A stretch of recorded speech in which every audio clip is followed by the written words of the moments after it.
आज प्रेस वार्ता के लिए रुद्रप्रयाग पहुंची केदारनाथ विधायक आशा नौटियाल। जी हां, अभी बीते दिनों एक मामला बहुत ज्यादा हाईलाइट हुआ था, चंपावत 16 वर्षीय छात्रा के साथ अपहरण और रेप केस का मामला, जिसमें कि एक भाजपा के नेता का नाम भी इन्वॉल्व किया गया था, जिस पर केदारनाथ विधायक आशा नौटियाल ने साफ साफ अपना स्टेटमेंट देते हुए कहा है कि यह पूरी तरह से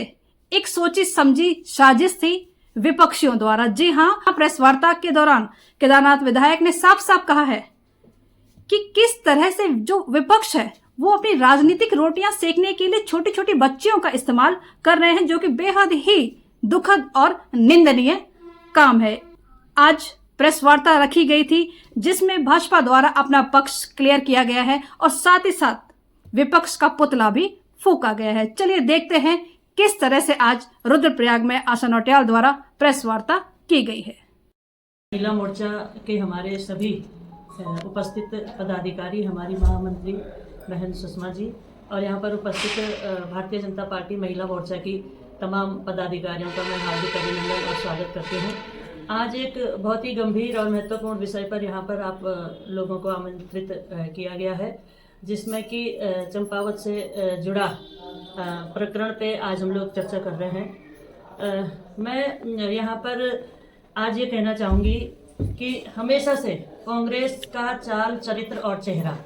जनता के सामने एक हताशा और निराशा के रूप में दिखाई दे रहा है। जिस तरह से हमेशा उनका षड्यंत्र, छल करना, षड्यंत्र करना और बमंडर करने का जो चरित्र उनका रहा है, वो चंपावत की जो घटना, जो फर्जी घटना उन्होंने दिखाने का प्रयास किया।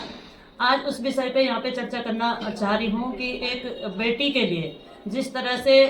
कांग्रेस ने षड्यंत्र रच करके उस बेटी के प्रति जो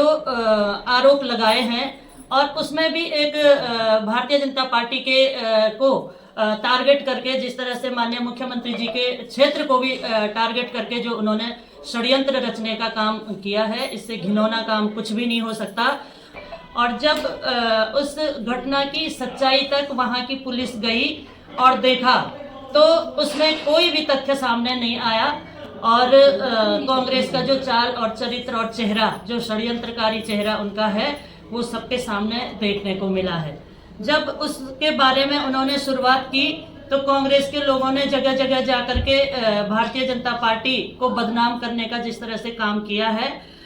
मैं समझती हूँ कि वो उनकी अभी जो देश में चुनाव हुए हैं, उस हताशा और निराशा को मन में लेकर उन्होंने इस तरह का षड्यंत्र रचा कि कहीं ना कहीं इस तरह का षड्यंत्र रच के हम अपने आप को समाज में साबित करने का प्रयास करेंगे। लेकिन ऐसी घटनाएं कांग्रेस के लोगों द्वारा बार बार की जाती हैं। कुछ दिन पहले ही जो उधम सिंह नगर में एक विधायक के बेटे द्वारा किया गया, वो षड्यंत्र भी एक बहुत बड़ा षड्यंत्र था और उससे भी जनता को पता चला कि इनका चरित्र हमेशा से यही रहा, चाहे देश में हो चाहे प्रदेश में होना नहीं है।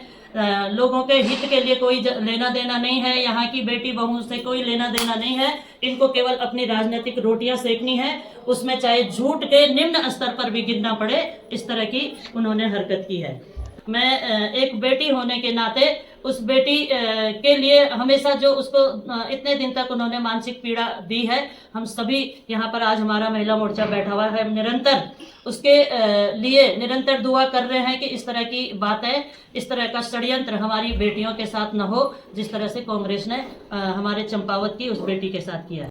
इस समय हम रुद्रप्रयाग भाजपा ऑफिस में मौजूद है। चंपावत में हुई जो एक बेटी के साथ जो घटना हुई है, उस पर भाजपा का कहना है कि ये सरासर भाजपा के खिलाफ एक षड्यंत्र किया जा रहा है। तो उसी में आज रुद्रप्रयाग भाजपा के कार्यकर्ताओं द्वारा कांग्रेस का पुतला दहन किया जा रहा है। आप देख सकते हैं मेरे पीछे तस्वीरों में किस तरह यहाँ पर इस तरह से पुतला फूंककर विरोध प्रदर्शन किया जा रहा है।